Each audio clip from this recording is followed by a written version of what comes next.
Assalamualaikum warahmatullahi wabarakatuh.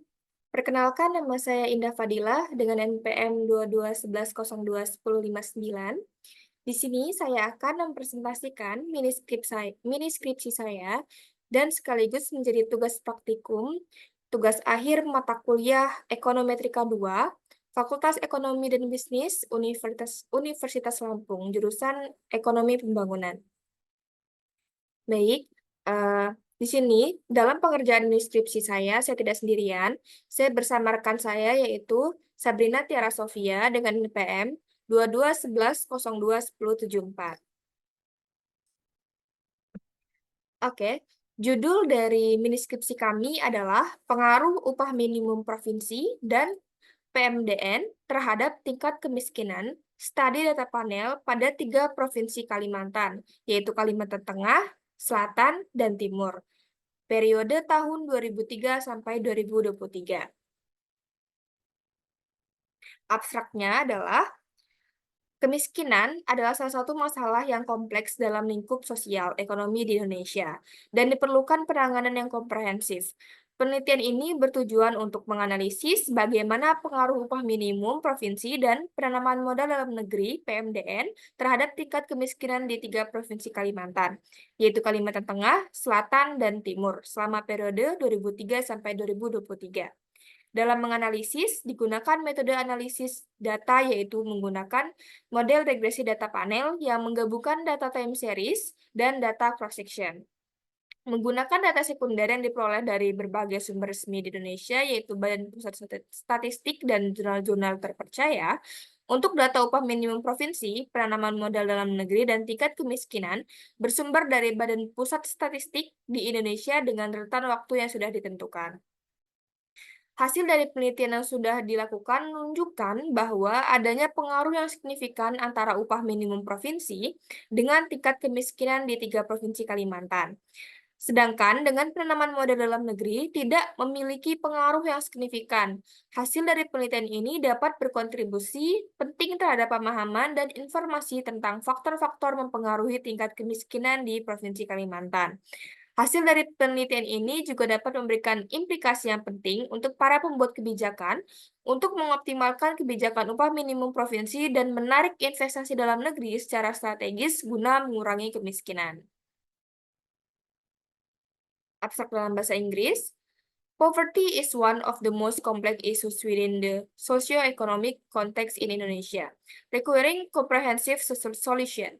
This study aims to analyze how to provincial minimum wage and foreign domestic investment influence poverty level in 3 provinces of Kalimantan, namely Central Kalimantan, South Kalimantan, and East Kalimantan, during the period 2003 and 2023.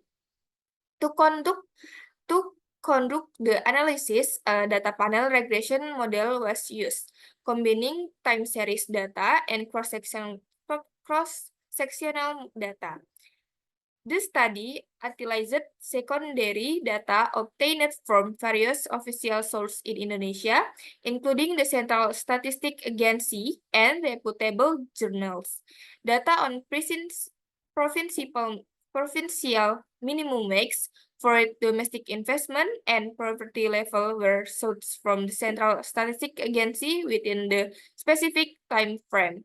The result of the study indicate a significant influence of provincial minimum wage on poverty level in the 3 Kalimantan provinces, while domestic defenses does not have a significant impact. The findings of the study provide valuable insight and information regarding the factor affecting poverty level in the Kalimantan provinces. Furthermore, the result offer important implication for policymakers to optimize provincial minimum wage policies and strategically attack domestic investment to reduce poverty. Lanjut dengan pendahuluan. Latar belakang, Pembangunan ekonomi adalah pilar penting bagi suatu bangsa dan negara karena keberhasilannya akan mampu menopang berbagai bidang lain seperti sosial, politik, hukum, pertanian, dan bidang-bidang lainnya. Salah satu indikator utama keberhasilan pembangunan ekonomi adalah rendahnya tingkat kemiskinan. Tingkat kemiskinan dapat menunjukkan kemampuan suatu negara dalam mensejahterakan masyarakat dan mengurangi kesenjangan sosial ekonomi. Oleh karena itu, kemiskinan menjadi salah satu pilar utama dalam pembangunan ekonomi, sehingga penghapusan kemiskinan menjadi prioritas utama dalam upaya pembangunan suatu negara. Pemerintah di seluruh belahan dunia terus berupaya meningkatkan kesejahteraan masyarakat di kawasannya melalui berbagai kebijakan dengan tujuan untuk mempercepat peningkatan taraf hidup rakyat, sekaligus menurunkan tingkat kemiskinan. Menurut World Bank, orang yang hidup dalam kemiskinan tidak mampu memenuhi kebutuhan dasar seperti makanan, pakaian, tempat tinggal, pendidikan, dan kesehatan. Dalam 38 tahun terakhir, presentasi penduduk miskin secara global telah menurun dari sekitar 42,7% pada tahun 1981 menjadi 7% pada tahun 2019. Bank Dunia juga menetapkan bahwa seseorang dikategorikan miskin apabila ia memiliki pendapatan kurang dari 3,2 dolar per hari atau sekitar 45.700 rupiah. Sementara kemiskinan ekstrim terjadi jika pendapatan rata-rata harian kurang dari 1,9 dolar. Negara-negara dengan kondisi kemiskinan ekstrim seringkali memiliki tingkat kesehatan masyarakat yang rendah, menurut World Bank 2020. Indonesia sendiri merupakan salah satu negara berkembang yang sampai saat ini masih menghadapi masalah utama yaitu kemiskinan. Pada tahun 2023, jumlah penduduk miskin di Indonesia mencapai 25.899 juta jiwa berdasarkan data per provinsi. Angka ini menunjukkan peningkatan dibandingkan 4 tahun sebelumnya, yaitu dari 2019 hingga 2023. Kondisi ini mencerminkan hal yang kurang positif karena rencana pembangunan dirancang belum dapat diimplementasikan secara optimal. Berdasarkan data Badan Pusat Statistik pada 2023, tingkat kemiskinan Indonesia tercatat sebesar 9,36%. Kemiskinan adalah fenomena multidimensional yang disebabkan bermacam-macam kebutuhan manusia yang dilihat dari berbagai aspek, yang dimana meliputi aspek primer yaitu kurangnya akan modal, keterampilan serta pengetahuan, dan aspek sekunder meliputi hubungan sosial, menurut Arsyad 2004. Ada 4 bentuk kemiskinan, yaitu kemiskinan absolut, relatif, kultural, dan struktural. Kemiskinan absolut dilihat dari pendapatan seseorang yang pendapatannya tersebut berada di bawah garis kemiskinan. Kemiskinan relatif adalah kemiskinan yang disebabkan kebijakan di daerah. Kemiskinan kultural dikarenakan gaya hidup seseorang seperti pemalas dan pemboros. Dan yang terakhir, kemiskinan struktural adalah kemiskinan yang disebabkan karena ketidakmampuan dalam mengelola sumber-sumber pendapatan, menurut Safitriha dan M. Saleh 2020. Indonesia sebagai negara dengan jumlah penduduk yang besar dan wilayah yang luas, kemiskinan ini seringkali mencerminkan ketimpangan pembangunan antar wilayah di Indonesia. Salah satunya adalah wilayah Kalimantan yang masih menghadapi tantangan serius dalam mengurangi kemiskinan, meskipun kontribusinya dalam perekonomian terhadap produk domestik bruto ataupun PDB nasional cukup signifikan.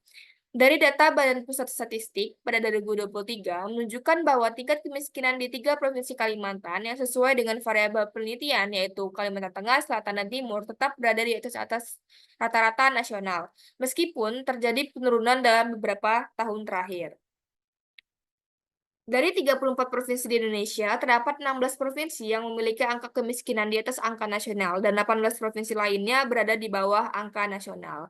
5 provinsi yang memiliki angka kemiskinan terbesar berada di kawasan timur Indonesia, seperti Papua, Papua Barat, Nusa Tenggara Timur, Maluku, dan Gorontalo. Sedangkan 5 provinsi dengan angka kemiskinan terendah adalah DKI Jakarta, Bali, Kalimantan Selatan, Kepulauan Bangka Belitung, dan Kalimantan Tengah, menurut Cynthia et al. 2022. Berdasarkan sumber data BPS tersebut, presentasi penduduk miskin menurut provinsi daerah, khususnya pada 3 provinsi Kalimantan, menurut waktu penelitian, yaitu dari tahun 2003 sampai 2023, setiap tahunnya mengalami perkembangan yang berfluktuatif, cenderung menurun. Adapun perkembangan tingkat presentasi penduduk miskin disajikan dalam tabel dan grafik berikut ini. Di sini sudah saya tampilkan tabel presentasi penduduk miskin di 3 provinsi Kalimantan tahun 2003 sampai 2023. Kita bisa lihat ya. Jika dibentuk dengan grafik, maka akan cenderung menurun setiap tahunnya. Walaupun ada peningkatan di beberapa tahun. namun ia cenderung menurun. Berdasarkan data di atas, terlihat fluktuasi yang signifikan namun cenderung menurun antar ketiga provinsi. Pertama, pada Kalimantan Tengah, tingkat kemiskinan awal 2003 sekitar 11,37%, terendah terjadi pada tahun 2020, yaitu sebesar 4,82%, dan terakhir di 2023 sebesar 5,11%. Penurunan kemiskinan di Kalimantan Tengah dapat distribusikan pada peningkatan investasi di sektor perkebunan seperti kelapa sawit, pertambangan, infrastruktur yang terus berkembang juga mendukung pertumbuhan ekonomi lokal. Namun, kenaikan setelah 2020 kemungkinan berkontribusi pada peningkatan kemiskinan akibat dampak ekonomi seperti penurunan daya beli dan peningkatan pengangguran. Kalimantan Tengah juga merupakan salah satu provinsi di Indonesia yang juga tidak terlepas dari masalah kemiskinan. Kemiskinan yang terjadi di Provinsi Kalimantan Tengah dipengaruhi oleh beberapa faktor seperti lambatnya pertumbuhan ekonomi, rendahnya tingkat upah, dan tingginya pengangguran. Meski demikian, penurunan tingkat kemiskinan di provinsi ini menunjukkan bahwa program pemerintah yang dilakukan memberikan hasil yang positif. Kedua, pada Kalimantan Selatan, tingkat kemiskinan awal 2023 sekitar 8,16%. Terendah dan terakhir terjadi pada tahun 2023, yaitu sebesar 4,29%. Kalimantan Selatan menunjukkan penurunan kemiskinan yang stabil, menunjukkan keberhasilan dalam diversifikasi ekonomi, terutama di sektor agrikultur dan manufaktur. Keberadaan industri pengolahan juga berkontribusi pada penciptaan lapangan kerja di antara ketiga provinsi ini. Tingkat kemiskinan terendah terjadi di Provinsi Kalimantan Selatan, yang menunjukkan efisiensi kebijakan pengentasan kemiskinan di wilayah Indonesia. Di wilayah ini, maaf. Kemiskinan di Indonesia, khususnya di Provinsi Kalimantan Selatan, disebabkan oleh berbagai faktor, seperti lambatnya pertumbuhan ekonomi, rendahnya tingkat upah, dan tingginya angka pengangguran. Penurunan tingkat kemiskinan di wilayah tersebut menunjukkan bahwa upaya pembangunan yang dilakukan telah memberikan hasil yang positif. Namun, untuk mengurangi kemiskinan lebih lanjut, diperlukan pertumbuhan ekonomi yang signifikan dan merata di semua sektor usaha, menurut Fajriansyah S. dan IK 2022. Terakhir, pada Kalimantan Timur, tingkat kemiskinan awal 2023 sekitar 12,15%, terendah terjadi pada tahun 2019, dan terakhir 2023 sebesar 6,11%. Provinsi ini mengalami penurunan signifikan hingga 2018 berkat dominasi sektor migas, pertambangan, dan investasi asing. Namun, ketergantungan tinggi pada sektor ekstraktif membuat ekonomi kurang inklusif, sehingga penurunan kemiskinan lebih lambat dibanding provinsi lain. Kenaikan tingkat kemiskinan sejak 2019 kemungkinan disebabkan oleh fluktuasi harga komoditas, dampak COVID-19, dan transisi ekonomi yang belum sepenuhnya inklusif. Faktor-faktor yang mempengaruhinya yaitu harga komoditas memiliki dampak besar mengingat ketergantungan ekonomi wilayah ini pada sektor sumber daya alam. Pertumbuhan ekonomi yang stabil dan investasi baik domestik maupun asing berkontribusi signifikan dalam menciptakan lapangan kerja serta meningkatkan kesejahteraan masyarakat. Selain itu, desentralisasi fiskal membantu mendistribusikan anggaran secara lebih merata untuk mendukung program pengentasan kemiskinan. Faktor lain yang tak kalah penting adalah akses masyarakat terhadap pendidikan dan layanan dasar seperti kesehatan, air bersih, dan infrastruktur yang menjadi kunci dalam meningkatkan kualitas hidup dan mengurangi ketimpangan ekonomi di wilayah Kalimantan Timur. Salah satu instrumen penting dalam mengurangi kemiskinan dan menjadi faktor yang menyebabkan kemiskinan adalah kebijakan upah minimum provinsi atau UMP. Standar upah minimum yang diterima masyarakat merupakan salah satu faktor yang mempengaruhi tingkat kemiskinan. Gaji minimum yang paling rendah dapat mencukupi kebutuhan dasar hidup, sehingga diharapkan dapat memenuhi kebutuhan hidup sendiri dan keluarga, serta meningkatkan produktivitas kerja dan kesejahteraan pekerja. Upah minimum provinsi itu sendiri adalah standar minimum upah yang ditetapkan oleh pemerintah provinsi sebagai gaji atau upah bulanan terendah para pekerja di wilayah provinsi tersebut. Upah minimum provinsi merupakan standar upah terendah yang wajib dibayarkan oleh perusahaan kepada pekerja sesuai dengan peraturan yang tertulis di pemerintah. Besaran UMP setiap provinsi bervariasi disesuaikan dengan faktor-faktor seperti komponen hidup layak, tingkat inflasi, serta kondisi ekonomi di masing-masing wilayah. Berdasarkan sumber data BPS Indonesia tahun 2017, upah minimum provinsi UMP khususnya pada 3 provinsi di Kalimantan Tengah, Selatan, dan Timur dengan waktu penelitian yaitu 2003 sampai 2023, setiap tahunnya mengalami perkembangan yang fluktuatif. Berikut data diberikan.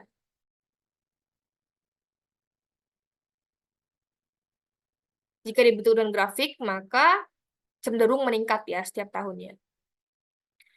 Berdasarkan data di atas, terlihat fluktuasi yang signifikan namun cenderung meningkat antar ketiga provinsi. Pertama, pada Kalimantan Tengah, UMP meningkat dari Rp 425.000 menjadi 3.181.13 rupiah pada tahun 2023 dengan rata-rata pertumbuhan tahunan yang cukup stabil. Meskipun UMP di provinsi ini meningkat signifikan, tingkat kemiskinan di Kalimantan Tengah masih dalam kategori cukup tinggi dibandingkan rata-rata nasional.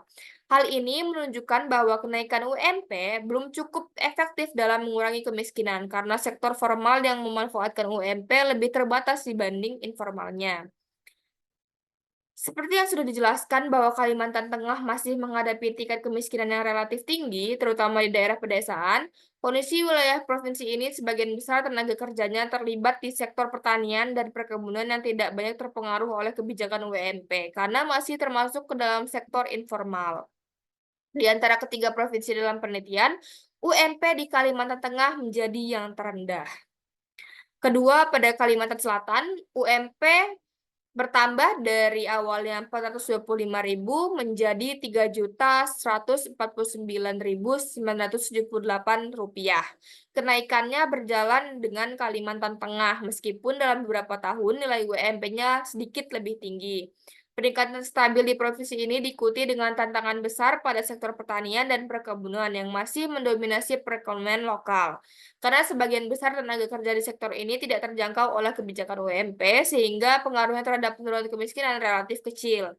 Memiliki UMP yang sedikit lebih tinggi dari Kalimantan Tengah dengan perekonomian didominasi oleh sektor perdagangan dan tambang memberikan kontribusi terhadap perbaikan kesejahteraan masyarakat meski belum menyeluruh, dengan sebagian besar masyarakat terlibat dalam pekerjaan informal. Terakhir, pada Kalimantan Timur, UMP awalnya sebesar 540.000 dan mencapai 3.301.496 rupiah pada 2023. Menjadi provinsi dengan UMP tertinggi di antara ketiganya sepanjang periode, didukung statusnya sebagai daerah yang kaya akan sumber daya alam. Namun, manfaatnya terhadap pengentasan kemiskinan terkonsentrasi pada wilayah perkotaan dan tenaga kerja di sektor tambang. Penduduk di pedesaan atau wilayah yang kurang berkembang seringkali tidak menikmati dampak langsung dari kebijakan ini, menjadikan kemiskinan masih terjadi di daerah pedalaman, meski lebih rendah dibandingkan provinsi lainnya. Sebagai pusat ekonomi berbasis sumber daya alam, terutama tambang dan energi, Kalimantan Timur mempunyai akses ekonomi yang lebih baik, tetapi distribusi kesejahteraan masih menjadi isu di provinsi ini. Faktor-faktor yang mempengaruhi permasalahan di ketiga provinsi seperti ketimpangan sektor informal dan formal, yang dimana sebagian besar masyarakat di Kalimantan masih bekerja di sektor informal seperti perkebunan, pertanian yang tidak terjangkau oleh kebijakan UMP. Keterbatasan infrastruktur dan layanan publik khususnya di wilayah pedalaman Kalimantan terhadap akses pendidikan, kesehatan, dan infrastruktur dasar semakin memperburuk kemiskinan meskipun UMP meningkat, menurut Bank Indonesia 2023. Selain itu, dominasi sektor primer di ketiga provinsi masih tergantung pada sektor primer, pertambangan, perkebunan, dan kehutanan, yang memiliki keterbatasan akan penyerapan tenaga kerja formal. Faktor-faktor lain seperti distribusi pendapatan yang tidak merata yang terkonsentrasi di kota-kota besar Kalimantan, sementara daerah pedalaman tertinggal jauh dalam hal pembangunan dan investasi. Pertumbuhan ekonomi yang tidak merata dengan fakta pertumbuhan ekonomi Kalimantan Timur sebagai salah satu pusat sumber daya energi cukup tinggi, pertumbuhan ekonomi di Kalimantan Tengah dan Selatan lebih lambat yang disebabkan kurangnya diversifikasi ekonomi dan tidak meratanya investasi. Selain upah minimum provinsi, penanaman modal dalam negeri ataupun PMDN juga menjadi faktor penting dalam mendorong pertumbuhan ekonomi di suatu wilayah, yang pada akhirnya dapat mengurangi tingkat kemiskinan. PMDN ini adalah bagian dari investasi swasta, di mana investasi swasta tersebut terdiri dari penanaman modal asing (PMA) dan penanaman modal dalam negeri, yaitu PMDN. PMDN merupakan penanaman modal yang dilakukan oleh investor dalam negeri untuk dapat melakukan usaha di dalam negeri. Menurut Samuelson, investasi mencakup peningkatan stok modal atau barang di suatu wilayah, seperti pembangunan gedung dan peralatan produksi.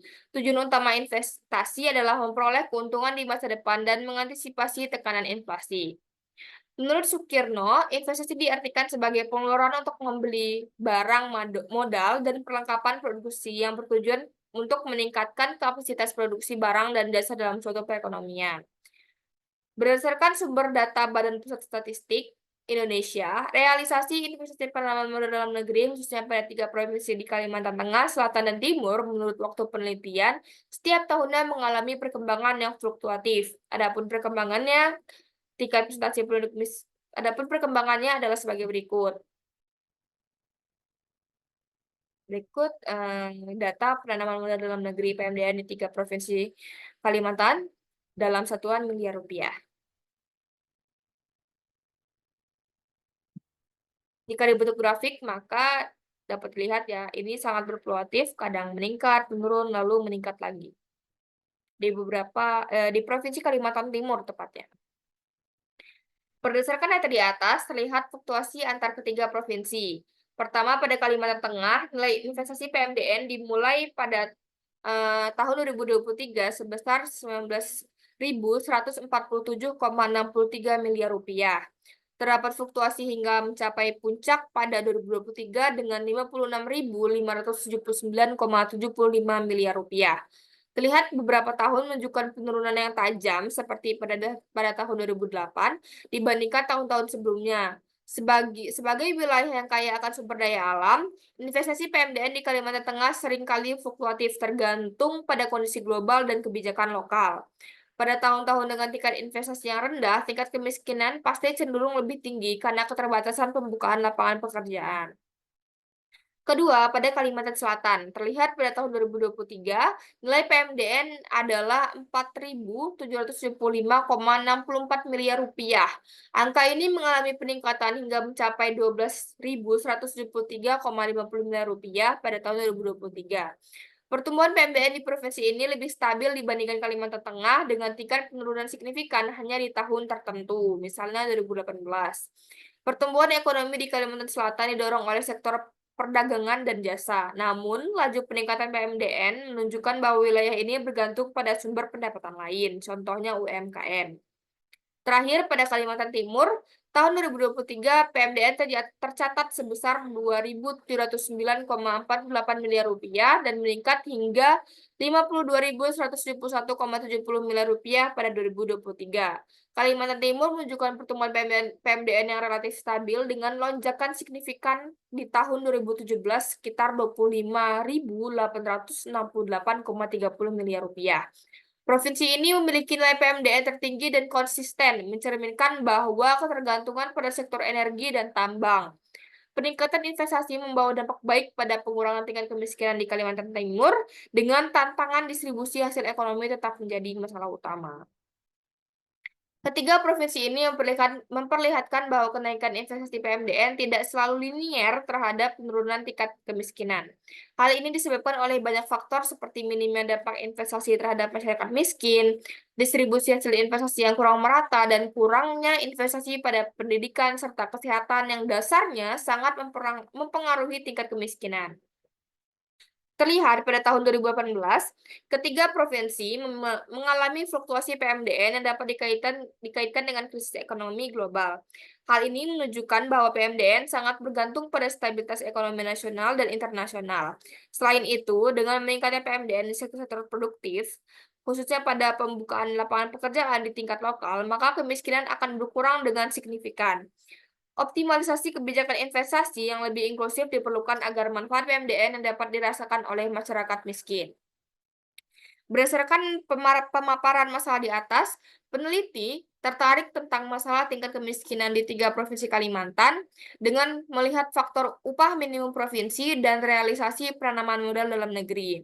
Apakah hal tersebut benar-benar berkaitan dan memiliki pengaruh yang signifikan terhadap tingkat kemiskinan di ketiga provinsi atau tidak? Oleh karena itu, diperlukan penelitian lebih lanjut mengenai masalah ini dengan judul penelitian Pengaruh upah minimum provinsi dan PMDN terhadap tingkat kemiskinan, studi data panel pada 3 provinsi Kalimantan, Tengah, Selatan, dan Timur tahun 2023 dan 2023. 2003 sampai 2023, maaf. Rumusan masalah dalam mini skripsi ini ialah yang pertama, seberapa besar pengaruh UMP terhadap tingkat kemiskinan di ketiga provinsi. Lalu, seberapa besar pula pengaruh PMDN terhadap tingkat kemiskinan di ketiga provinsi ini juga. Lalu, yang ketiga, apa faktor-faktor lain yang mungkin mempengaruhi hubungan antara UMP dan PMDN terhadap tingkat kemiskinan di wilayah tersebut. Tujuan penelitiannya untuk mengetahui pengaruh UMP terhadap tingkat kemiskinan di Kalimantan Tengah, Selatan, dan Timur, untuk mengetahui pengaruh penanaman modal dalam negeri terhadap tingkat kemiskinan di Kalimantan Tengah, Selatan, dan Timur, lalu untuk menganalisis faktor-faktor lain yang mungkin berkontribusi terhadap hubungan antara UMP, PMDN, dan tingkat kemiskinan di Provinsi Kalimantan. Manfaat penelitiannya bagi penulis, penelitian ini diharapkan dan mampu disajikan sebagai syarat dalam memenuhi tugas akhir di mata kuliah Ekonometrik 2, jurusan Ekonomi Pembangunan di Fakultas Ekonomi dan Bisnis Universitas Lampung. Bagi pembaca, penelitian ini diharapkan mampu menambah pengetahuan dan wawasan tentang pengaruh EMP dan PMDN terhadap tingkat kemiskinan pada 3 provinsi Kalimantan, serta mampu dijadikan sumber rujukan dan bahan referensi untuk penelitian-penelitian dengan topik yang sejenis untuk dapat dikembangkan secara lebih luas.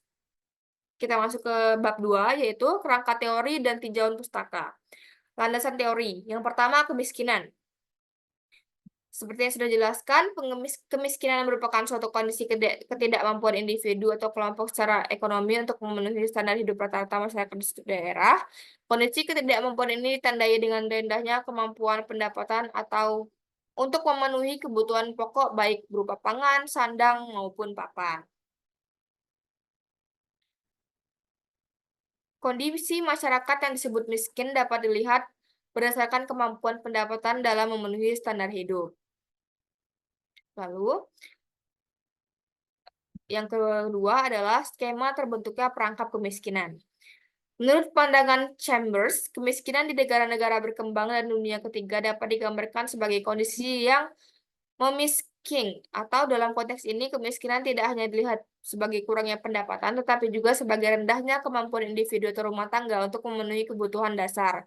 Kebutuhan tersebut meliputi pangan, layanan kesehatan, tempat tinggal layak, dan akses pendidikan.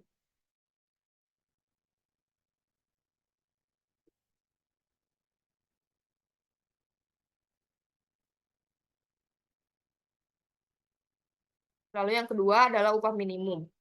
Definisi upah. Upah merupakan salah satu elemen utama yang digunakan oleh pekerja untuk memenuhi kebutuhan hidup dan mencapai kesejahteraan.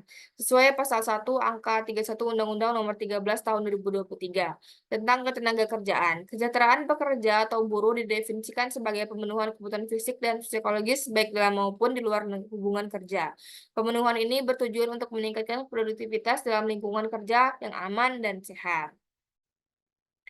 Lalu, untuk maksud tersebut, pemerintah menetapkan kebijakan pengupahan untuk melindungi pekerja buruh. Kebijakan pengupahan tersebut meliputi 1. Upah minimum, 2. Upah kerja lembur, 3. Upah tidak masuk kerja karena berhalangan, 4. Upah tidak masuk kerja karena melakukan kegiatan lain di luar pekerjaannya, 5. Upah karena menjalankan hak waktu istirahat kerja, 6. Untuk cara pembayaran upah, 7. Hal-hal yang dapat diperhitungkan dengan upah, 8. Struktur dan skala pengupahan yang profesional, 9. Upah untuk pembayaran pesangon, dan yang ke-10, upah dan perhitungan pajak penghasilan. Lalu teori upah minimum, yang pertama teori permintaan dan penawaran kerja. Teori ini menjelaskan bahwa tingkat upah di pasar tenaga kerja ditentukan oleh keseimbangan antara permintaan tenaga kerja dan penawaran tenaga kerja. Yang kedua, teori Keynesian. Menurut pendapat Keynesian, kenaikan upah minimum dapat meningkatkan daya beli pekerja, sehingga mendorong permintaan barang dan jasa. Dampaknya adalah pertumbuhan ekonomi lebih tinggi melalui peningkatan konsumsi, namun efek ini hanya akan tercapai jika kenaikan upah tidak diikuti oleh kenaikan harga barang secara berlebihan. Yang ketiga, teori kebutuhan hidup layak atau KHL. Teori kebutuhan hidup layak, KHL, berfokus pada pemenuhan kebutuhan dasar pekerja agar mereka dapat hidup secara manusiawi dan mempertahankan daya beli. Penetapan UMP berdasarkan KHL mencakup komponen seperti kebutuhan pangan yang cukup gizi, pakaian untuk kehidupan sehari-hari, biaya tempat tinggal yang layak termasuk listrik dan air, transportasi untuk mobilitas, serta biaya pendidikan bagi anak atau pelatihan keterampilan bekerja. Lalu yang terakhir adalah penanaman modal dalam negeri. Seperti yang sudah dijelaskan bahwa PMDN adalah aktivitas investasi yang dilakukan oleh individu, perusahaan, atau pemerintah Indonesia di wilayah Negara Kesatuan Republik Indonesia. Modal yang digunakan dalam PMDN sepenuhnya berasal dari sumber daya domestik atau dalam negeri, baik dalam bentuk uang, barang, ataupun aset lainnya. Tujuan utamanya untuk mendorong pembangunan ekonomi melalui peningkatan produksi, penciptaan lapangan kerja, dan pengembangan industri dalam negeri agar lebih kompetitif. Teori-teori dalam PMDN yang pertama, teori investasi. Teori investasi menjelaskan bagaimana alokasi modal dapat meningkatkan produktivitas ekonomi. Menurut Keynes, investasi sangat dipengaruhi oleh expected rate of return dan interest rate. Dalam konteks PMDN, investor domestik akan cenderung menanamkan modal jika potensi keuntungan lebih besar dibandingkan dengan biaya modal, seperti tingkat suku bunga pinjaman. Yang kedua, teori pertumbuhan ekonomi. Teori Hart-Domar menekankan pentingnya investasi sebagai pendorong kebutuhan ekonomi. Investasi menciptakan kapasitas produksi baru yang pada akhirnya meningkatkan output nasional. Dalam konteks PMDN, investasi domestik yang diarahkan pada sektor strategis seperti infrastruktur, manufaktur, dan energi terbarukan dapat memperkuat fondasi ekonomi Indonesia dan menciptakan dampak berlipat bagi sektor lain. Yang terakhir, teori keunggulan komparatif. Menurut Ricardo, setiap negara memiliki keunggulan komparatif yang dapat dimanfaatkan untuk menghasilkan produk dengan efisiensi maksimal. Dalam konteks PMDN, investasi domestik yang diarahkan pada sektor-sektor unggulan daerah dapat memaksimalkan penggunaan sumber daya lokal, meningkatkan efisiensi produksi, dan memperkuat daya saing global. Lalu penelitian terdahulu yang dijadikan sumber rujukan ataupun dijadikan bahan referensi dalam skripsi ini. Yang pertama, Dinda Pertiwi 2023, penelitian yang berjudul Pengaruh Upah Minimum Provinsi Terhadap Tingkat Kemiskinan di Indonesia tahun 2011 sampai 2021 yang dilakukan pada 34 provinsi di Indonesia menggunakan data panel dan metode random effect model. Hasilnya menunjukkan bahwa upah minimum memiliki pengaruh signifikan terhadap penurunan tingkat kemiskinan, mencerminkan upah minimum sebagai alat kebijakan efektif dalam meningkatkan kesejahteraan masyarakat miskin. Penelitian terdahulu yang kedua adalah Masitoh Alkausar dan Nunung Nuryartono 2014. Studi yang berjudul Analisis Dampak Kebijakan Upah Minimum Terhadap Tingkat Kemiskinan di Indonesia tahun 2007 sampai 2012. Ini menggunakan metode data panel dengan model fixed effect. Hasilnya mengindikasikan bahwa upah minimum memiliki pengaruh negatif dan signifikan terhadap tingkat kemiskinan. Penelitian ini juga menemukan bahwa pendidikan dan PDRB turut mempengaruhi kemiskinan secara signifikan. Yang ketiga, Novia Rahmawati et al. Tahun 2021, penelitian berjudul Pengaruh IPM, Upah Minimum Regional, dan Tingkat Pengangguran Terhadap Kemiskinan di Indonesia tahun 2017 sampai 2021. Ini menggunakan data panel pada 34 provinsi. Penelitian menunjukkan bahwa upah minimum regional memiliki pengaruh signifikan terhadap penurunan kemiskinan, bersama dengan indeks pembangunan manusia yang juga menjadi faktor utama dalam menurunkan angka kemiskinan.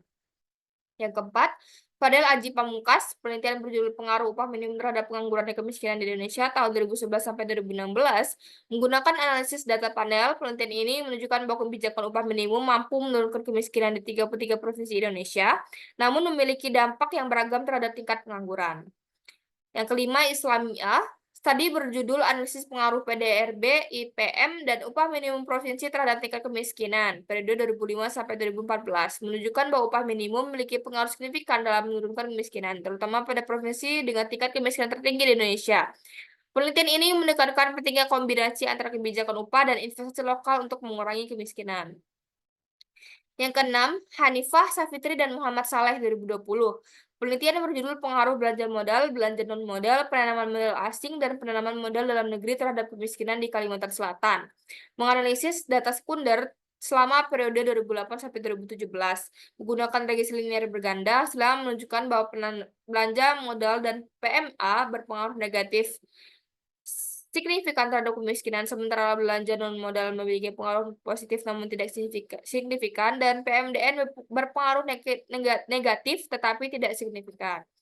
Penelitian ini menyoroti pentingnya investasi, terutama belanja modal dan PMA sebagai strategi untuk mengurangi kemiskinan di Kalimantan Selatan. Yang ketujuh, Margareta Lasni Rusari dan Muhammad Tommy Vimi Putra, 2024. Studi berjudul Beberapa Faktor yang Berpengaruh Terhadap Pendapatan Asli Daerah serta Tingkat Kemiskinan di Provinsi Kalimantan Timur tahun 2023.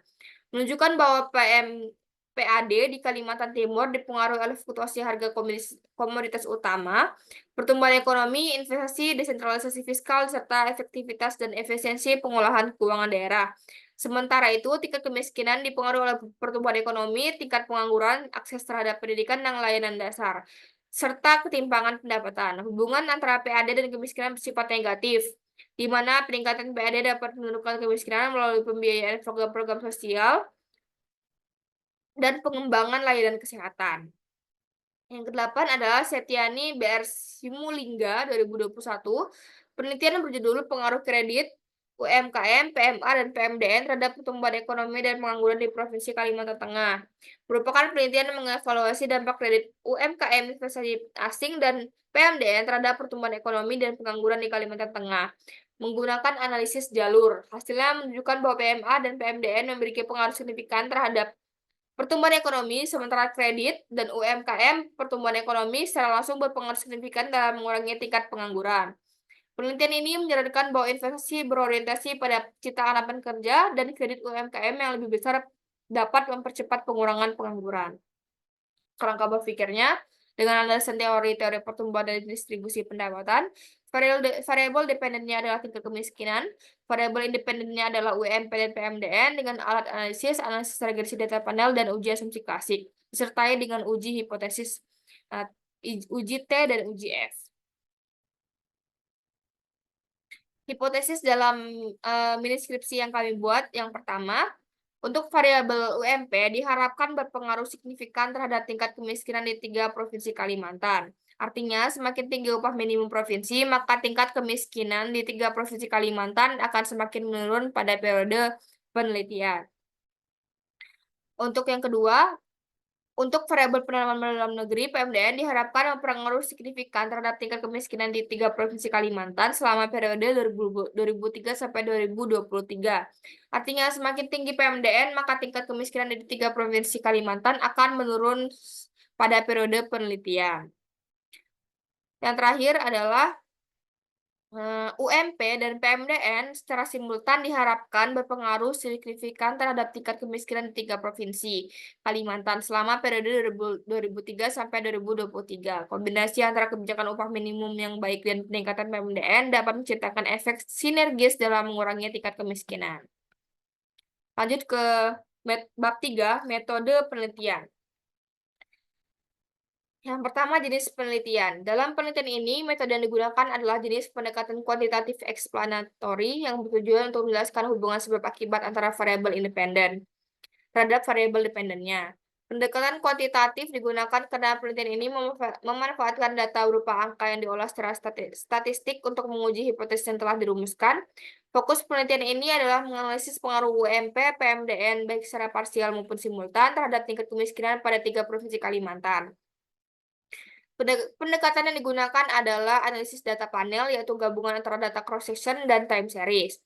Pendekatan ini dipilih karena mampu memberikan gambaran yang lebih komprehensif mengenai variasi ekonomi di setiap provinsi serta tren pengaruh variabel dalam kurun waktu tertentu. Penelitian ini dirancang untuk memberikan pemahaman yang mendalam mengenai pengaruh UMP dan PMDN terhadap kemiskinan. Lalu, data dan sumber datanya, penelitian ini menggunakan data sekunder berbentuk panel, yaitu gabungan antara cross-section dan time series selama tahun 2003 sampai 2023. Data yang digunakan mencakup variabel bebas upah minimum provinsi, UMP, dan PMDN, serta variabel terikat berupa tingkat kemiskinan. Data UMP diperoleh dari Badan Pusat Statistik dan Kementerian Perdagangan Republik Indonesia, serta PMDN diperoleh juga dari Badan Pusat Statistik dan Badan Koordinasi Penanaman Modal, BKPM. Analisis data dilakukan dengan menggunakan perangkat lunak eFuse yang memiliki fitur khusus untuk mengolah data panel. eFuse digunakan untuk menjalankan berbagai analisis statistik, termasuk regresi data panel, uji asumsi klasik, dan uji hipotesis. Literatur, buku, dan judul-judul ilmiah digunakan dalam penelitian ini sebagai sumber rujukan terkait topik penelitian yang digunakan, serta mendukung teori dan kerangka teoritis. Metode pengumpulan data. Penelitian ini menggunakan metode pengumpulan data dengan pendekatan kuantitatif yang menekankan pada pengukuran dan analisis data numerik untuk menghasilkan kesimpulan berbasis bukti empiris. Data yang digunakan adalah data sekunder yang diperoleh dari publikasi resmi lembaga terpercaya seperti BPS, BKPM, dan Kementerian Ketenagakerjaan Republik Indonesia. Proses pengumpulan data dilakukan dengan mengakses laporan resmi melalui situs web pemerintah dan publikasi tahunan yang tersedia secara digital. Lalu, yang keempat, pemilihan model. Untuk menganalisis data panel, diperlukan uji spesifikasi model yang tepat untuk menggambarkan data. Untuk memilih model yang paling tepat, terdapat beberapa pengujian yang dapat dilakukan, antara lain, yang pertama, uji Chow. Uji Chow digunakan untuk mengetahui model panel apa yang tepat digunakan antara panel Lasker dan fixed effect model. Maka perlu dilakukan uji F-test. Hipotesis uji Chow adalah H0 lebih PLS lebih sesuai, HA FEM lebih sesuai. Maaf sebentar.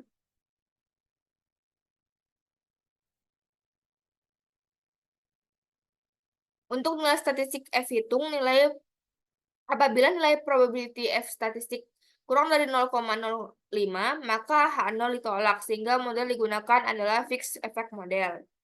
Sedangkan jika nilai probabilitasnya lebih besar 0,05, maka H0 ditolak sehingga menggunakan model panel square Panjawa Sugiharto. Maaf, ini harusnya probabilitas ya. Mungkin salah ketik. Lalu yang kedua adalah uji Hausman. Uji Hausman dilakukan untuk membandingkan model panel yang tepat digunakan antara fixed effect model dan random effect model. Hipotesis uji Hausman adalah H0 RAM lebih sesuai, HA FEM lebih sesuai. Untuk statistik uji Hausman mengikuti distribusi statistik chi-square. Apabila nilai chi-square lebih besar dari chi-square tabel, maka H0 ditolak, pilih FEM. Atau dengan melihat nilai probabilitas, jika prob lebih kecil dari 0,05, maka H0 ditolak, sehingga model yang digunakan adalah fixed effect model ataupun FEM. Yang ketiga, uji LM. Uji LM adalah dilakukan ketika hasil uji Chow dan hasil uji Hausman berbeda. Untuk menentukan model yang paling tepat digunakan untuk mengestimasi data panel di antara PLS dan RAM. Hipotesis uji LM adalah H0 PLS lebih sesuai, HA RAM lebih sesuai. Dengan kriteria pengujian, jika nilai probabilitas dari Breispagan kurang dari 0,05, maka H0 ditolak, sehingga model yang digunakan adalah RAM. Namun jika nilai probabilitas dari Breispagan lebih besar dari 0,05, maka H0 diterima, sehingga menggunakan panel last square ataupun PLS. Metode analisis. Dalam penelitian upah minimum dan PMDN dalam mempengaruhi tingkat kemiskinan 3 provinsi di Kalimantan Indonesia. Metode analisis data yang digunakan akan mencakup beberapa tahap, yaitu deskriptif statistik, uji asumsi klasik, analisis regresi data panel, dan interpretasi hasil. Yang pertama, model regresi data panel. Berdasarkan operasional variabel dan landasan teori yang telah dijelaskan sebelumnya, maka peneliti menggunakan model regresi data panel sebagai berikut. Y1T sama dengan alpha plus beta 1x1 IT plus beta 2x2 IT plus residual. Di mana YIT adalah tingkat kemiskinan pada provinsi I tahun T, alpha itu konstantanya, beta 1 dan beta 2 adalah parameter setiap variabel, X1 IT adalah upah minimum provinsi pada provinsi I tahun T, X2 IT merupakan penanaman dalam negeri pada provinsi I tahun T, I itu 3 provinsi di Kalimantan Selatan, T tahun 2003 sampai 2023, residualnya adalah error term pada provinsi I tahun T. Lalu estimasi model data panel. Dalam metode estimasi model regresi dengan menggunakan data panel dapat dilakukan melalui 3 pendekatan, antara lain yang pertama PLS. Panel square merupakan pendekatan model yang paling sederhana dikarenakan hanya mengkombinasikan data time series dan cross section. Pada model ini tidak diperhatikan dimensi waktu maupun individu, sehingga diasumsikan bahwa perilaku data akan sama dalam berbagai kurun waktu. Metode ini bisa menggunakan pendekatan OLS atau teknik kuadrat kecil untuk mengestimasi model data panel. Yang kedua, FEM, Fixed Effect Model. Model ini mengasumsikan bahwa perbedaan antar individu dapat diakomodasi dari perbedaan interceptnya. Model ini mengestimasi data panel dengan menggunakan variabel dummy untuk menangkan adanya perbedaan intercept. Model estimasi ini sering disebut sebagai teknik Class Square Dummy Variable (SDF). Yang ketiga, Random Effect Model ataupun RAM. Model ini akan mengestimasi data panel di mana variabel gangguan mungkin saling berhubungan antara waktu dan antar individu. Pada model ini, perbedaan intercept diakomodasi oleh error masing-masing perusahaan.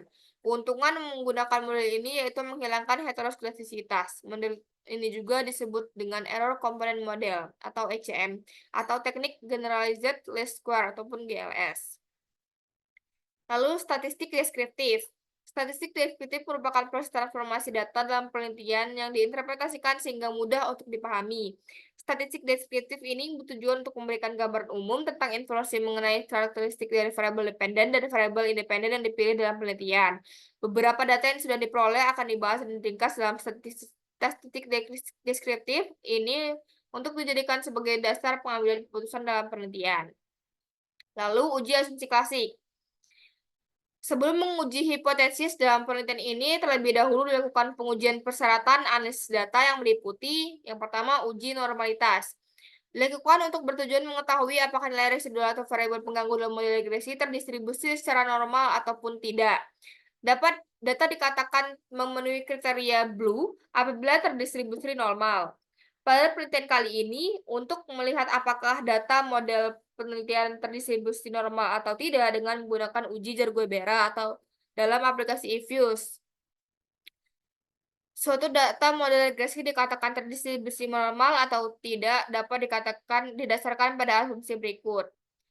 Apabila nilai Jar-Guebera ataupun nilai probability itu lebih kecil dari nilai chi-square dan 0,05 dan nilai probability-nya lebih besar dari alpha, maka dapat disimpulkan bahwa data model regresi terdistribusi secara normal. Namun apabila nilai Jar-Guebera lebih besar dari nilai chi-square tabel dan nilai probability lebih kecil dari alpha, maka dapat disimpulkan bahwa data model regresi tidak terdistribusi secara normal. Yang kedua, uji multikolinearitas bertujuan untuk menguji apakah data dalam model regresi yang digunakan terdapat korelasi antar variabel bebas. Dengan asumsi yang pertama, apabila nilai VIF lebih kecil dari 10, dapat disimpulkan bahwa model regresi tidak mengandung multikolinearitas. Apabila lebih besar dari VIF lebih besar dari 10, dapat disimpulkan bahwa model regresi mengandung multikolinearitas yang tinggi. Yang ketiga, uji heteroskedastisitas digunakan untuk melihat residual dari pengambilan terbesar apakah tersebar secara konstan atau tidak dengan menggunakan metode White. Dengan asumsi yang pertama, apabila nilai chi-square terhitung dapat dari N dikali R-square regresi auxiliary lebih kecil dari nilai chi-square tabel, artinya data model regresi tidak terjadi masalah heteroskedastisitas. Namun sebaliknya, apabila chi-square hitung lebih besar dari chi-square tabel, artinya data model regresi terjadi masalah heteroskedastisitas. Yang selanjutnya adalah uji otokorelasi, dilakukan untuk mengetahui ada atau tidaknya korelasi antar error term lainnya, atau dapat dijelaskan apakah dalam data model regresi ada korelasi antara kesalahan pengganggu pada periode saat ini dengan kesalahan pengganggu periode sebelumnya. Dengan asumsi, apabila nilai chi-square hitung yang didapat dari N dikali R-square regresi auxiliary lebih kecil dari nilai chi-square tabel, artinya model regresi tidak terjadi masalah autokorelasi. Begitupun sebaliknya. Lalu yang terakhir, uji hipotesis bertujuan untuk menguji apakah koefisien regresi yang didapatkan itu signifikan atau tidak. Artinya suatu nilai koefisien regresi secara statistik tidak sama dengan 0. Berikut beberapa uji hipotesis yang akan digunakan dalam penelitian ini. Yang pertama, uji T. Uji signifikansi parameter individual. Uji T di dalam alat analisis regresi digunakan untuk menentukan seberapa jauh pengaruh dari masing-masing variabel independen terhadap variabel dependennya. Dengan ketentuan H0 diterima dan A ditolak, H diterima, dan HA ditolak apabila nilai T hitung lebih kecil dari T tabel. H ditolak dan HA diterima apabila nilai T hitung lebih besar dari T tabel. Setelah mengetahui hal di atas, maka dapat ditarik kesimpulan apakah variabel independen berpengaruh signifikan terhadap variabel dependennya atau tidak dengan ketentuan. Yang pertama, apabila nilai T hitung lebih besar dari T tabel, maka H ditolak dan HA diterima. Artinya terdapat pengaruh signifikan antara variabel independen dengan variabel dependennya secara individual, begitupun sebaliknya. Uji F digunakan dalam penelitian untuk mengetahui apakah variabel independen secara bersama-sama mempunyai pengaruh signifikan terhadap variabel dependennya. Uji F dilakukan dengan membandingkan nilai F hitung dengan nilai F tabel. Dengan ketentuan, analog diterima dan HA ditolak apabila nilai F hitung lebih besar dari F tabel, begitupun sebaliknya. Apabila nilai F hitung lebih besar dari F tabel, maka H0 ditolak dan HA diterima. Artinya secara bersama-sama terdapat pengaruh yang signifikan antara variabel independen dengan variabel dependennya. Begitupun sebaliknya. Lalu, yang terakhir, uji koefisien determinasi R-square. Digunakan untuk mengukur seberapa jauh seluruh variabel independen mampu menjelaskan variabel dependennya dalam bentuk persen. Semakin tinggi nilai adjust R-square, apabila nilai yang didapat mendekati 100% dan hanya sedikit nilai persen yang dijelaskan oleh variabel lain di luar variabel penelitian. Lalu definisi operasional variabel. Variabel dependen, kemiskinan adalah fenomena multidimensional yang disebabkan bermacam-macam kebutuhan manusia yang dilihat dari berbagai aspek yang dimana meliputi aspek primer dan aspek sekunder. Variabel independen yang pertama, UMP, adalah standar minimum upah yang ditetapkan oleh pemerintah provinsi sebagai gaji bulanan terendah para pekerja di wilayah provinsi tersebut. Yang kedua, PMDN adalah bagian dari investasi swasta di mana investasi swasta terdiri dari PMA dan PMDN. PMDN merupakan penanaman modal yang dilakukan oleh investor dalam negeri untuk dapat melakukan usaha di dalam negeri. Lanjut ke bab 4, hasil dan pembahasan. Yang pertama adalah statistik deskriptif variabel penelitian. Yang pertama, tingkat kemiskinan. Kemiskinan adalah fenomena multidimensional yang disebabkan bermacam-macam kebutuhan manusia yang dilihat dari berbagai aspek yang dimana meliputi aspek primer, yaitu kurangnya akan modal, keterampilan serta pengetahuan, dan aspek sekunder meliputi hubungan sosial. Dari data BPS pada tahun 2023 menunjukkan bahwa tingkat kemiskinan di 3 provinsi Kalimantan yang sesuai dengan variabel penelitian, yakni tengah, selatan, dan timur, tetap berada di atas rata nasional, meskipun terjadi penurunan dalam beberapa tahun terakhir. UMP adalah standar minimum upah yang ditetapkan oleh pemerintah provinsi sebagai gaji bulanan terendah para pekerja di wilayah provinsi tersebut. Dan merupakan standar upah yang terendah yang wajib dibayarkan oleh perusahaan kepada pekerja sesuai dengan peraturan tertulis di pemerintah. Besaran UMP setiap provinsi bervariasi disesuaikan dengan faktor-faktor seperti komponen kebutuhan hidup layak, tingkat inflasi, serta kondisi ekonomi di masing-masing wilayah. Lalu terakhir PMDN adalah bagian dari investasi swasta di mana investasi swasta tersebut terdiri dari PMA dan PMDN. PMDN merupakan penanaman modal yang dilakukan oleh investor dalam negeri untuk dapat melakukan usaha di dalam negeri. Lalu kita masuk ke pemilihan model di mini skripsi ini. Yang seperti sudah dijelaskan di awal, itu kan pemilihan model ada 3, uji Chow, uji Houseman, dan uji LM. Di sini, uji Chow itu dilewati karena dalam penelitian ini, data yang digunakan itu kami meyakini ada heterogenitas atau keragaman antara cross section atau antar periode. Maka model PLS dapat diabaikan. Oleh karena itu, uji Chow dapat dilewati. Sekarang kita akan uji Houseman. Gimana sih cara uji Houseman di aplikasi eViews? Yang pertama, kalian datanya disiapkan dulu ya, data dari penelitian kalian. Di sini sudah saya siapkan data UMP, PMDN, dan kemiskinan di ketiga provinsi, Kalimantan Tengah, Selatan, dan Timur. Di sini kalian bisa copy aja UMP, PMDN, dan Kalimantannya. Cukup 3 variabel itu saja, tahunnya tidak perlu di copy. Kita masukkan ke aplikasi eViews. pilih File, New, Work File. Karena kita data panel, kita pilih Balanced Panel. Start date-nya kan kita dari 2003 sampai end date-nya 2023. Dengan number of cross section itu jumlah cross section yang kalian lakukan ataupun yang kalian pilih itu berapa cross section-nya. Karena saya 3, yaitu Kalimantan Tengah, Selatan, dan Timur, maka number of cross section saya adalah 3. Pilih oke. Oke, untuk memasukkan data pilih Quick, Empty Group, naikkan ke atas, dan ini bisa digeser mentok ke arah kiri. Klik di bagian paling atas, lalu Control Copy. Di sini kita udah masukin datanya ya, UMP, PMDN, dan kemiskinan. Kita simpan dulu name, grup 1, boleh dikasih nama apa aja. Oke. Lalu untuk uji houseman-nya, kita bisa meregresi dulu ya. Sebelum uji pemilihan model, kita harus, kan di data panel itu ada 3 model, PLS, FEM, dan REM. Maka kita harus estimasi dulu model masing-masing model itu seperti apa. Yang pertama kita akan buat estimasi model PLS dengan cara klik kemiskinan, variabel dependennya, lalu variabel bebas yang pertama UMP dan PMDN.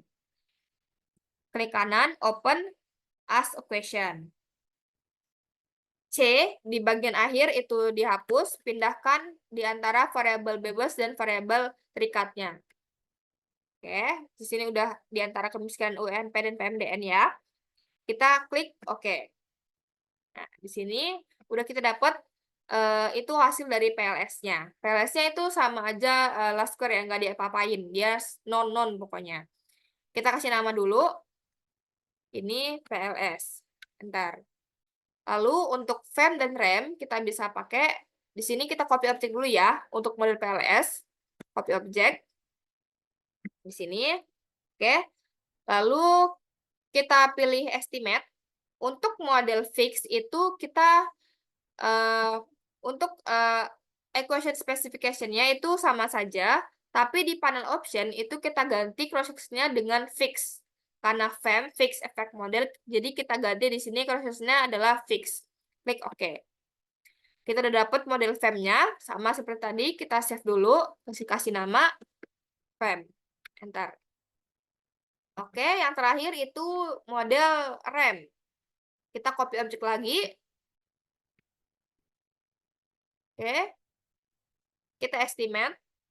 Sama seperti tadi, di panel option kita pilih yang random, karena kita mau estimasi di model RAM. Random Effect Model. Klik OK. Kita name ya. RAM. Enter. Nah, di work file-nya ini kita dapat FEM, PLS, dan RAM. Seperti yang sudah dijelaskan di awal bahwa kita melewati uji Chow ya. Kita akan uji Houseman. Bagaimana sih cara uji Houseman? Di equation RAM, kita klik view, lalu klik fix random effect testing, pilih correlated random effect Houseman test. Nah, ini kita udah dapat ya Houseman testnya. Ini bisa kita copy ataupun print screen, masukkan ke Word. Oke, ini udah dapat uji Houseman-nya, udah saya copy ya. Uji Houseman-nya dilakukan untuk membandingkan model panel yang tempat digunakan antara FEM dan REM. Dengan hipotesis REM lebih H0 itu REM lebih sesuai dan HA FEM lebih sesuai. Kita bisa lihat nilai probability-nya ya. Ini kan kita dapat 0,0000. Berdasarkan hasil estimasi di atas, nilai probability yang ini itu kan kita dapat 0,0000 yang artinya lebih kecil dari 0,05. Artinya dapat disimpulkan bahwa model FEM itu lebih sesuai digunakan dalam model regresi data panel dalam penelitian. Atau dalam kata lain H0-nya ditolak. Jadi kita pilih FEM lebih sesuai. Oke, karena kita udah melakukan uji Houseman dan kita pilih bahwa model FEM lebih sesuai, model FEM yang ini kita bisa lanjut untuk uji asumsi klasik dan uji hipotesisnya. Oke. Karena kita udah mau berikut estimasi model FEM yang dipilih, kita lanjut ke uji asumsi klasik. Yang pertama, uji normalitas. Bagaimana untuk menguji normalitasnya? Kita kembali ke Evius. Di uji FEM ya. Ingat di equation FEM, kita pilih view. Residual diagnostic, pilih. Histogram normality test. Kita klik. Oke, di sini kita udah dapat ya nilai Jar-Goubera dan probability-nya. Kita bisa copy ke Word. Oke, di sini udah saya copy ya. Nah, hipotesisnya HA0 residu tersebar secara normal dan HA-nya tidak tersebar secara normal. Berdasarkan hasil estimasi di atas, kita bisa lihat nilai probability-nya itu didapat sebesar 0,26973, yang artinya lebih besar dari 0,05. Maka HA0-nya diterima, yang artinya residu tersebar secara normal dan model regresi pada miniskripsi ini terdistribusi secara normal. Oke, karena uji normalitasnya udah masuk nih ataupun sudah baik, sudah dalam kategori yang baik, maka kita lanjut ke uji multikolinearitas. Ini bertujuan untuk menguji apakah data dalam model regresi yang digunakan terdapat korelasi antar variabel bebas. Nah, gimana sih cara uji multikolinearitasnya? Kita kembali ke Evius, lalu uji multikolinearitasnya.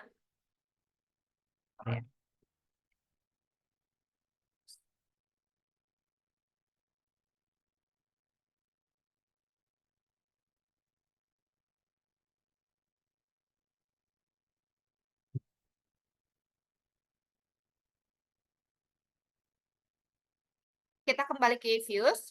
Untuk uji multikolinearitas data panel, itu dengan VIF ya, itu dengan cara mengestimasi masing-masing variabel bebas dengan variabel bebas lainnya. Jadi kita estimasi antara UMP dan PMDN ini masing-masing. Gimana sih? Kita klik lagi. Yang pertama UMP dan PMDN ya, karena variabel bebas kita cuma 2, maka sebenarnya hasilnya akan sama saja. UMP dan PMDN. Klik, open, ask question.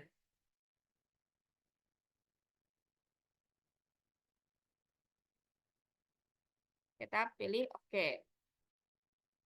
Nah, di sini sudah saya salin ya, antara UMP dan PMDN itu, R-square-nya, yang ini tadi, nih, ini sama saja walaupun dibalik juga, karena mereka cuma ada dua variabel bebas, kecuali variabel bebasnya lebih dari 2. Jadi, di sini 0,24832 itu untuk mencari nilai VIF-nya itu dengan cara 1 dibagi 1 min R-square dari ini. Ini kalian bisa hitung menggunakan kalkulator ataupun Evius ataupun dengan rumus Excel. Saya dapat hasilnya 1,329843,8,23. VIF-nya kita udah ketemu ya, sekitar 1,333 lah. Dengan ketentuan, apabila VIF-nya lebih besar dari 10 menunjukkan multikolinearitas yang tinggi. VIF antara nilai 5 sampai 10 itu menunjukkan multikolinearitas sedang, sedangkan VIF lebih kecil dari 5 itu menunjukkan multikolinearitas yang rendah. Hasil perhitungan uji multikolinearitas di atas menunjukkan bahwa nilai centered VIF, variabel UMP dan PMDN diperoleh sebesar 1,33, yang artinya lebih kecil dari 10 nih. Maka data pada model regresi data panel ini menunjukkan multikolinearitas yang rendah ataupun dapat dikatakan ini baik ya. Tidak terjadi masalah multikolinearitas dalam penelitian ini. Lalu selanjutnya untuk uji heterosisitas, ini digunakan untuk melihat residual dari pengamatan terbesar. Apakah tersebar secara konstan atau tidak dengan menggunakan metode White. Bagaimana sih caranya di Evius? Kita buka Eviusnya tadi ya. Di model FEM, ini kita bakal ambil resitnya dulu. Dengan cara proc, make residual series. Make residual series, klik OK. Nah, di sini kita udah dapat ya resit 01 dari FEM. Lanjut kita bakal uji heteroskesitas. Caranya itu dengan mengestimasi ataupun meregreg resid ini dengan variabel bebasnya. Kita klik resid, UMP, dan PMDN. Open as equation. Nah, di sini residnya itu kita kuadratkan. Kita kuadratkan, jadi pangkat 2. Nah, untuk UMP dan PMDN-nya juga kita kuadratkan ya.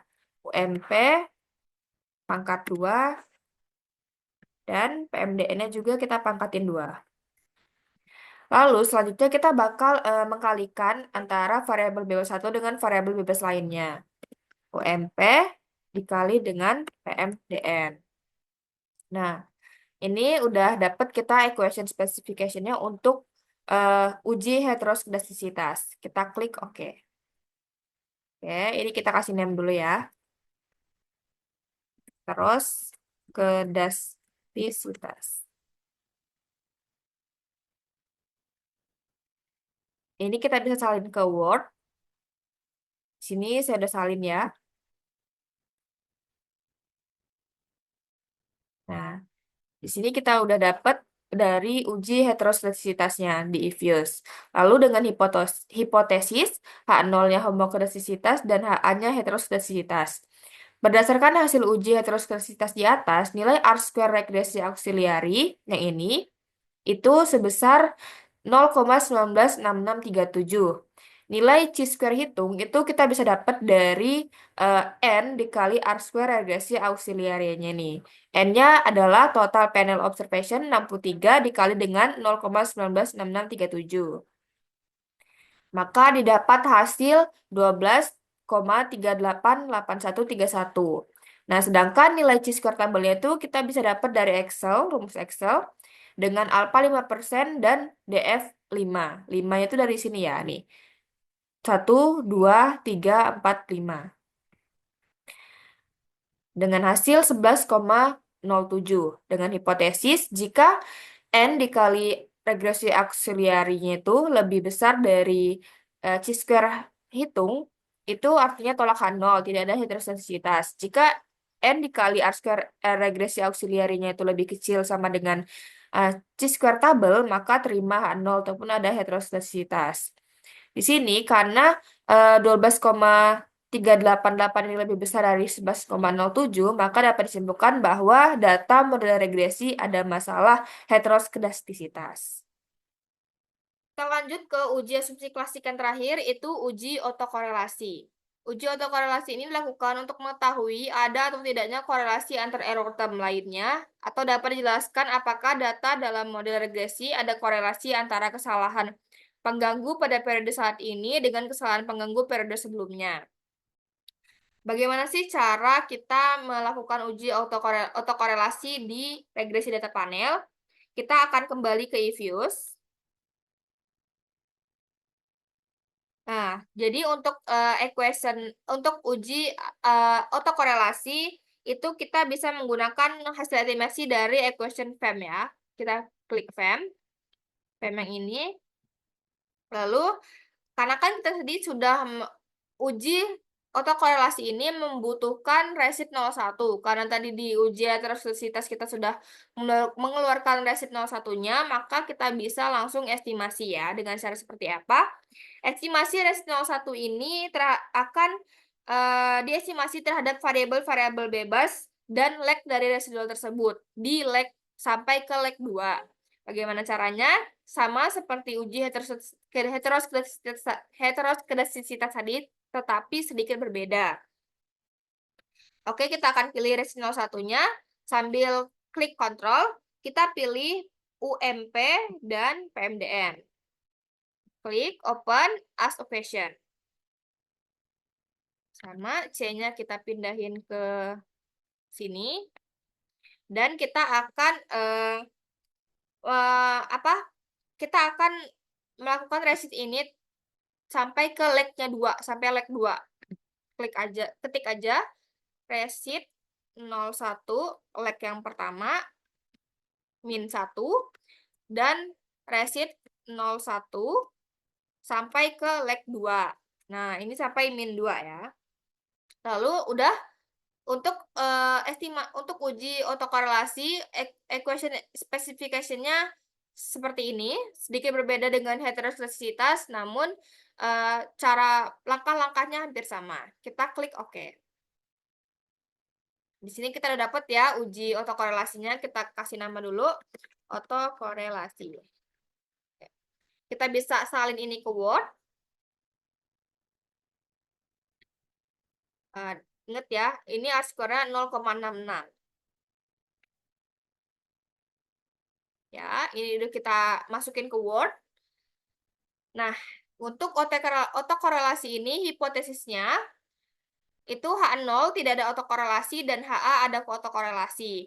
Berdasarkan hasil uji autokorelasi di atas, nilai R-square regresi auxiliarinya diperoleh sebesar 0,661294. Nilai C-square hitungnya sama seperti uji heteroskedastisitas di awal, itu didapat dengan cara N 857 ini dikali dengan 0,66. Hasilnya saya dapat sekitar 37,69376. C-square tabelnya dengan alfa 5% dan DF-nya 2 itu 5,99. Dengan hipotesis hampir sama ya, jika H0 ditolak itu tidak ada autokorelasi, jika H0 diterima itu ada autokorelasi. Karena nilai C-square hitungnya itu lebih besar dari C-square tabel, lagi-lagi dapat disimpulkan bahwa data model regresi data panel pada penelitian ini ada masalah autokorelasi. Nah, dari dua uji ini, uji heteroskedastisitas dan uji autokorelasi, kan dua-duanya itu ada masalah ya. Jadi gimana sih cara kita buat nyembuhin kedua uji asumsi klasik ini? Yang pertama itu klik di heteroskedastisitas, estimasi ulang model FEM ya. Sebenarnya bisa kita estimasiin ulang model FEM, kita pilih model FEM aja. Nah, di model FEM ini untuk kita bisa nyembuhin heteroskedastisitasnya, itu klik estimate di panel option, di bagian weight cross section model, di sini, ini, di bagian covariance-nya, di sini, covariance method, pilih weight cross section. Nah, yang period cluster. Oke. Udah, kita klik oke. Nah, di sini cross section-nya udah kita benerin ya. Heteroskedastisitasnya itu udah sembuh nih di bagian sini.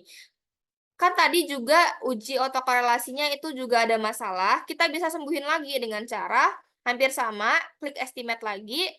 Kita pilih di panel option-nya, lalu di bagian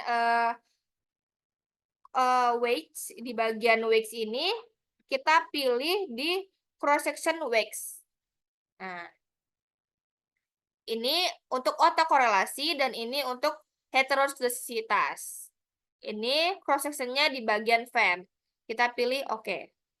Nah, ini model FEM yang sudah sembuh terhadap heteroskedastisitas dan autokorelasi. Model FEM ini bisa kita interpretasikan hasilnya dan kita bisa uji hipotesis. Model FEM-nya sudah sembuh, ini kita bisa pindahin ke Word.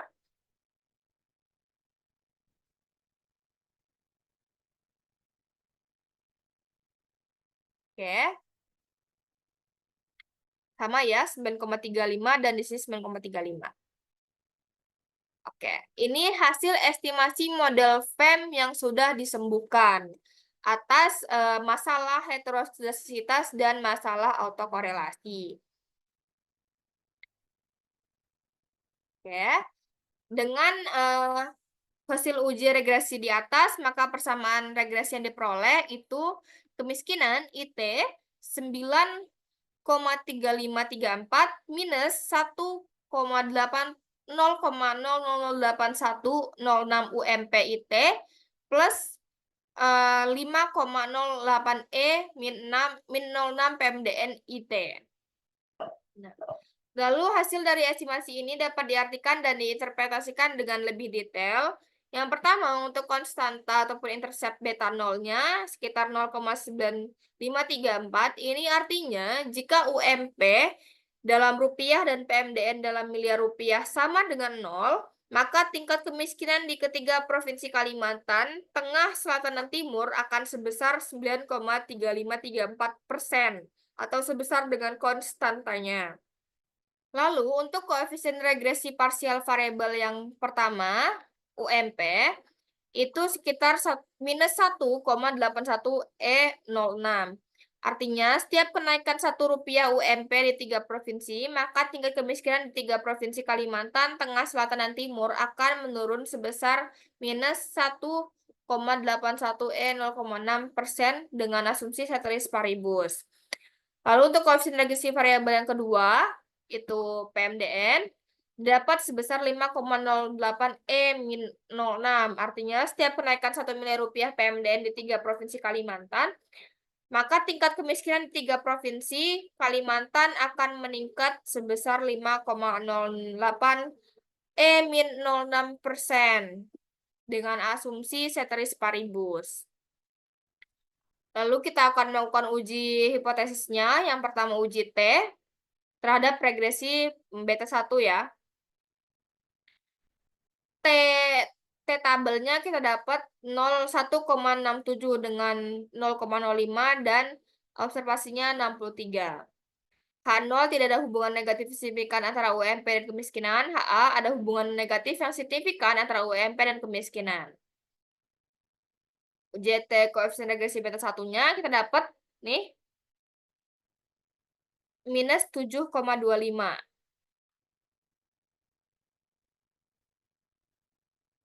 Oke, uji T-nya tadi di sini ya.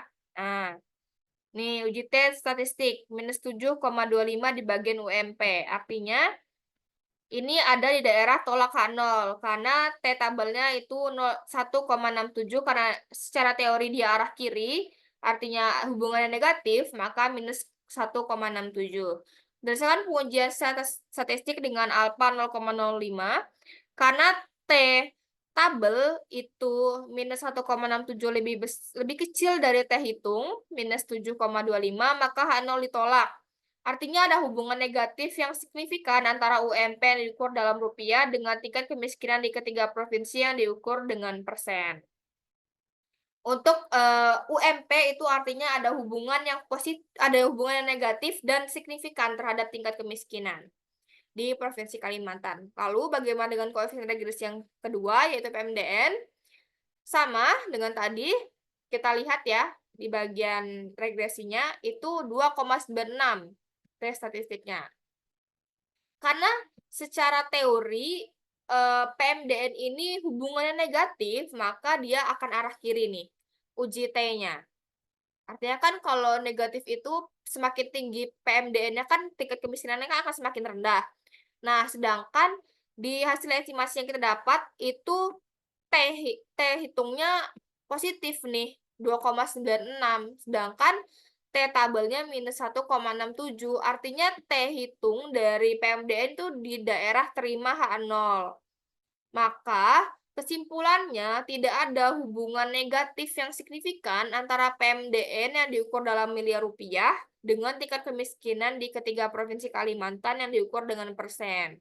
Jadi UMP itu ada pengaruh negatif yang signifikan, sedangkan PMDN itu tidak ada pengaruh berdasarkan hasil estimasi yang kita dapat. Lalu selanjutnya kita untuk uji F, uji bersama-sama. Dengan hipotesis H0 tidak ada pengaruh secara bersama-sama terhadap kemiskinan, hanya ada pengaruh paling tidak salah satu dari beta 1 atau beta 2 terhadap kemiskinan. Dengan F tabel yang kita dapat itu 3,15. Uji F-nya kita bisa lihat ya di atas. Nah, uji F-nya di sini itu 45,38 F statistik.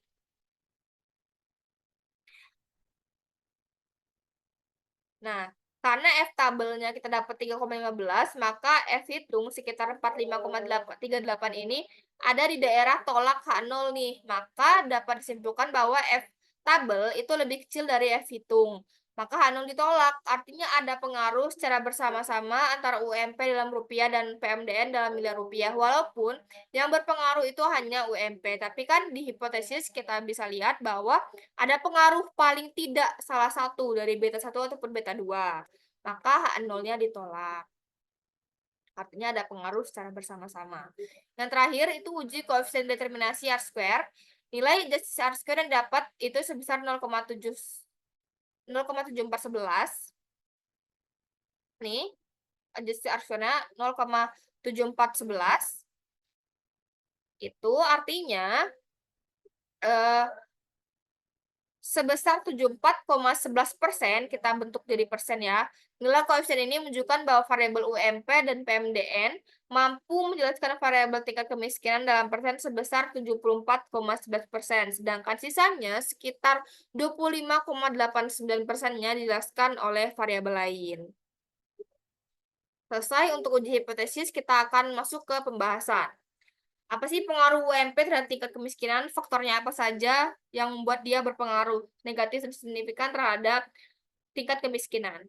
Secara parsial, UMP berpengaruh signifikan dan negatif terhadap tingkat kemiskinan di ketiga provinsi. Artinya, menunjukkan bahwa semakin tinggi upah minimum provinsi UMP, maka semakin rendah tingkat kemiskinan pada ketiga provinsi.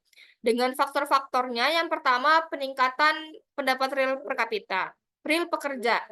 UMP yang lebih tinggi tentu dapat meningkatkan pendapatan real pekerja, sehingga hal ini dapat membuat mereka memiliki daya beli yang lebih besar untuk memenuhi kebutuhan hidup seperti makanan, kesehatan, pendidikan, dan kebutuhan lain.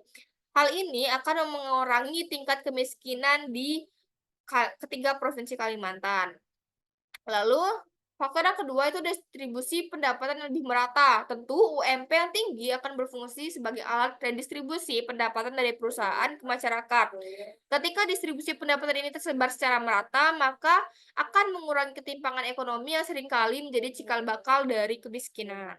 Faktor yang ketiga itu meningkatkan konsumsi konsumsi domestik. Kenaikan UMP juga akan meningkatkan konsumsi rumah tangga. Hal ini mendorong pertumbuhan ekonomi lokal di suatu daerah. Efek berantai dari konsumsi yang lebih tinggi ini akan menciptakan lapangan pekerjaan yang baru, sehingga masyarakat dapat lebih memiliki pekerjaan tambahan ataupun yang tidak bekerja jadi bisa bekerja. Dan pada akhirnya akan menurunkan tingkat kemiskinan. Faktor yang keempat itu mendorong produktivitas pekerja. UMP yang tinggi juga seringkali dapat mendorong perusahaan untuk berinvestasi pada teknologi dan pelatihan guna meningkatkan produktivitas para pekerja. Dengan produktivitas yang lebih tinggi, perusahaan juga akan mampu membayar pekerja dengan lebih baik tanpa mengurangi jumlah tenaga kerja, sehingga dapat mengurangi tingkat kemiskinan ataupun resiko kemiskinan. Faktor yang terakhir itu penyesuaian dengan kebutuhan hidup layak. UMP didasarkan pada komponen KHL yang menunjukkan biaya hidup di tiap provinsi. Di Kalimantan, kenaikan UMP ini akan membuat pekerja untuk memenuhi KHL yang mencakup makanan, kesehatan, pendidikan, dan hal-hal lain yang menjadi indikator langsung mengurangi kemiskinan. Lalu apa sih pengaruh PMDN terhadap tingkat kemiskinan? Faktor-faktor apa saja yang membuat dia tidak berpengaruh negatif signifikan terhadap tingkat kemiskinan? Secara parsial sudah kita jelaskan di awal bahwa PMDN ini tidak berpengaruh signifikan terhadap tingkat kemiskinan secara negatif ya. Artinya tidak ada bukti yang cukup kuat mengatakan bahwa PMDN ini mempengaruhi tingkat kemiskinan dalam arah tertentu. Dalam hal ini arah negatif ya. Efek PMDN terhadap kemiskinan lemah dan sulit dibedakan dari faktor-faktor lain yang mempengaruhi tingkat kemiskinan atau karena hubungan antara PMDN dan kemiskinan ini mungkin terdistorsi oleh variabel lain yang tidak terkontrol dalam analisis. PMDN tidak mempengaruhi tingkat kemiskinan ini dikarenakan beberapa faktor. Yang pertama, konsentrasi investasi pada sektor modal intensif. Di Kalimantan, sebagian besar PMDN difokuskan pada sektor-sektor tambang, minyak, gas, dan perkebunan yang sifatnya modal intensif. Artinya, investasi ini berfokus pada alat berat dan teknologi tinggi, bukan pada para tenaga kerja. Akibatnya, investasi ini tidak cukup menciptakan lapangan kerja baru dan eh, tidak tidak terkena dampaknya terhadap masyarakat luas. Lalu yang kedua, kesenjangan keahlian tenaga kerja lokal. Investasi PMDN bukan hanya berfokus pada modal intensif yang sudah dijelaskan di atas, tetapi juga seringkali memerlukan tenaga kerja yang memiliki keahlian khusus di bidang yang dibutuhkan. Kebanyakan masyarakat lokal di Kalimantan itu tidak memiliki keahlian tersebut, sehingga para perusahaan mengambil pekerja dari luar daerah untuk memenuhi kebutuhan dalam bidang tersebut. Sehingga masyarakat lokal di Provinsi Kalimantan tetap bekerja di sektor informal seperti pertanian, perkebunan, dengan pendapatan yang lebih rendah. Lalu, faktor yang ketiga itu fokus pada eksploitasi sumber daya alam. Sebagian besar PMDN di Kalimantan berfokus pada eksploitasi sumber daya alam. Kegiatan ini seringkali tidak berkontribusi signifikan terhadap ciptaan nilai tambah di suatu daerah, sehingga dampaknya terhadap kesejahteraan masyarakat miskin relatif kecil. Lalu, selanjutnya itu yang terakhir, ketimpangan distribusi hasil investasi. Keuntungan dari investasi PMDN cenderung hanya terpusat pada pemilik modal atau perusahaan besar, dengan distribusi pendapatan yang kurang dan sangat tidak merata. Hal ini pasti menghambat dampak investasi terhadap penurunan tingkat kemiskinan. Oke, kita sampai ke bab terakhir, itu simpulan dan saran. Simpulannya, terhadap penelitian ini, pengaruh upah minimum provinsi dan penanaman modal dalam negeri terhadap tingkat kemiskinan, studi data panel 3 provinsi Kalimantan Tengah, Selatan, dan Timur tahun 2003 sampai 2023. Yang pertama, berdasarkan hasil estimasi register linear berganda dapat diketahui bahwa UMP dan penanaman modal dalam negeri itu secara bersama-sama berpengaruh signifikan terhadap tingkat kemiskinan. Artinya, faktor-faktor yang menentukan tingkat kemiskinan salah satunya itu merupakan UMP dan PMDN. Lalu yang kedua, berdasarkan hasil estimasi regresi data panel, secara parsial dapat diketahui bahwa UMP berpengaruh negatif dan signifikan terhadap tingkat kemiskinan di ketiga provinsi. Artinya, uh, ada fakta, ada selanjutnya, berdasarkan hasil estimasi regresi data panel, secara parsial dapat diketahui bahwa UMP itu berpengaruh negatif dan signifikan terhadap tingkat kemiskinan. Hal ini didukung oleh fakta bahwa UMP dapat menurunkan tingkat kemiskinan tiga provinsi dengan meningkatkan pendapatan dari pekerja, mendorong distribusi pendapatan yang lebih merata, meningkatkan konsumsi domestik, dan dapat mendorong produktivitas, mengurangi ketergantungan pada pekerja informal, dan menyesuaikan dengan kebutuhan hidup layak di sektor dominan masing-masing provinsi. Lalu yang ketiga itu, berdasarkan hasil estimasi data panel, secara parsial, PMDN tidak berpengaruh negatif dan signifikan terhadap tingkat kemiskinan. Artinya tidak ada bukti yang cukup kuat yang menunjukkan bahwa PMDN mempengaruhi tingkat kemiskinan ke arah negatif.